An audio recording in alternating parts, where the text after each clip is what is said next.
On savait que François Hollande allait se représenter et le bilan qu'il a donné hier de son programme montre qu'en réalité, il n'avait jamais quitté cette ambition de se représenter. Tout de même, il avait là une chance unique de se distinguer de Nicolas Sarkozy, qui avait voulu à toute force se représenter en 2012 et donc faire perdre la droite. On aurait pu espérer que François Hollande aurait échappé au narcissisme démocratique de prétendre encore être nécessaire à la France en 2017. Ce qui me frappe, c'est que, à moins d'un miracle évidemment, il sera au premier tour, mais sera éjecté au second.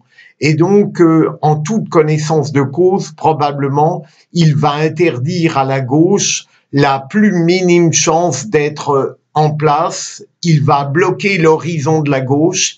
Il va interdire à d'Emmanuel Valls ou Emmanuel Macron de porter les couleurs de la gauche ou de la social-démocratie ou d'une gauche infiniment tolérante au point d'être presque qualifiée de droite par certains.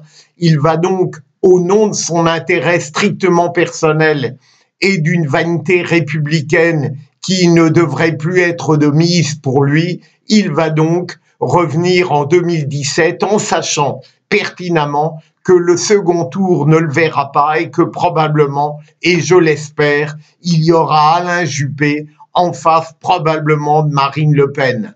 Donc cette occasion unique qu'avait François Hollande de se distinguer de Nicolas Sarkozy, il ne l'a pas saisie.